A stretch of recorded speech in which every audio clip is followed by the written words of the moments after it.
Hola a todos, en este vídeo vamos a analizar los principales aspectos del tema guerra colonial y crisis del 98.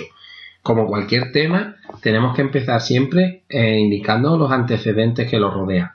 Estos antecedentes en este caso son bastante lejanos, nos tendremos que trasladar hasta 1824, tras la derrota de Ayacucho, que supone el pistoletazo a las independencias de las colonias americanas de España. Solo quedará lo que se conoce como la América Chiquita, Cuba, Puerto Rico y se le añadiría las Islas Filipinas. A pesar de que son territorios muy pequeños, son territorios enormemente productivos, ya que tienen una enorme producción de azúcar, de tabaco. No obstante, Cuba es la principal productora de azúcar en estos momentos, lo cual va a traer grandes riquezas a lo que sería la península ibérica, sobre todo especialmente a Cataluña y el País Vasco. Una vez analizados los antecedentes, nos trasladaríamos a los primeros conflictos bélicos. Aquí hay que hablar de dos conflictos fundamentales. Por un lado, la Guerra Larga, que va de 1868 a 1878. Por otro lado, la Guerra Chiquita, de 1879 a 1880. La evolución de la Guerra Larga comienza con el famoso grito de Yara, de Céspedes, en el que se reclama más poder y más ingresos para la élite criolla, viendo que la mayoría del dinero y la mayoría de los poderes recaían en gente venida de la península ibérica. Reclamaban, por lo tanto, autonomía y la abolición de la esclavitud. El contexto en España en estos momentos es muy particular. Sabemos que en 1868 empieza lo que se conoce como el sexenio democrático, con lo cual la situación en España es tan convulsa que desatiende por lo pronto este problema. Desde España se opta por una vía diplomática y así se manda a Arsenio Martínez Campos, que es el partidario de esta vía, en la que se negocia con las élites criollas, dándole una serie de privilegios y aboliendo la esclavitud. Se firma entonces, por tanto, la Paz de Zanjón. Sin embargo, aunque se haya firmado, no se llega a aplicar los tratados que la componen y hay descontento por esta paz. Entonces, estallaría lo que se conoce como la Guerra Chiquita, de un año de duración. La evolución es el levantamiento de varios generales, de Calixto García, de Antonio Maceo y Moncada, y este levantamiento es duramente reprimido por la victoria española y la desunión de los mambises, que es como conocido los ejércitos de las élites criollas cubanas. El siguiente bloque ya hablaría de lo que sería la guerra como tal, la guerra de independencia cubana, que se dividiría en dos guerras, la guerra de 1895, y la guerra de 1895 a 1898. Lo primero que hay que analizar en este conflicto serían las causas. Las más importantes son, pues por ejemplo, una oposición más organizada. Ya hay líderes que van a unir esta oposición a la metrópoli española. En Cuba será José Martí y en Filipinas Rizal.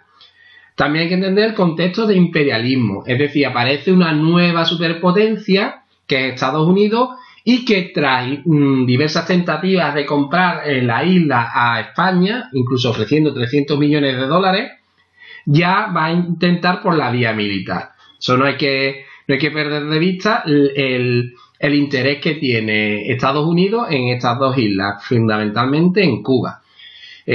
Además, siguiendo la doctrina Monroe de América para los americanos. Además, hay que contar que España en estos momentos es una potencia de segundo y tercer orden, por lo tanto, tiene un aislamiento internacional. ¿Cómo evoluciona esta guerra? Pues estalla con el famoso grito de Baile y el manifiesto de Montecristi, redactado por José Martí, en el que reivindica la independencia de Cuba. Desde la península, si antes se había optado por una vía diplomática, ahora se opta por una vía más enérgica. Y es la política de Valeriano Baylor. Este general llega a Cuba y pretende, con una dura represión y con el aislamiento del pueblo cubano y la reclusión en grandes campamentos, una victoria rápida y definitiva. Algo que no va a conseguir. Fundamentalmente por la aparición en escena de la superpotencia de la que habíamos hablado antes, de Estados Unidos. Y a partir de 1898 estallaría la guerra hispano-estadounidense. Hasta aquí era una guerra contra Cuba, siempre que estando financiada incluso por los estadounidenses, pero ya la guerra directa. Viene a ser la vía definitiva de la política imperialista norteamericana. No fructificó las tácticas diplomáticas, el intento de compra, pues militarmente se va a enfrentar a España y la va a derrotar. En la política imperialista primero empieza con Cleveland y continuación con la doctrina de Monroe, la doctrina de América para los americanos. Después con el presidente McKinley se produce la anexión de Hawái, entonces vemos que están haciendo una política imperialista de expansión tanto por el Pacífico como por el Atlántico. Y defendían ya una anexión de Cuba por lo civil o lo criminal. Ya había fracasado la diplomacia, pues se entraría en guerra. El estallido del conflicto. El estallido del conflicto, como bien es conocido, comienza con la voladura del acorazado Maine, que los últimos datos arqueológicos y de investigadores históricos ponen de relieve que no fueron los españoles, sino que fue una explosión, ya sea voluntaria o involuntaria, que hundió el acorazado, pero que supuso la declaración de guerra. Esta guerra se va a dar en dos vertientes. Por un lado, en la vertiente pacífica, la guerra contra las Filipinas, y por un lado, en la vertiente atlántica, la guerra contra Cuba. En la guerra contra Filipinas, la situación inicial controlada, pero tras la derrota de Cavite, se produce la rendición de Manila, ¿vale? Únicamente un pequeño reducto, que es conocido como los últimos de Filipinas, que continuaron la guerra, desconociendo que ya habían firmado la paz. La guerra de Cuba fue una batalla naval entre los almirantes, fundamentalmente el almirante español Cervera y el almirante norteamericano Sampson.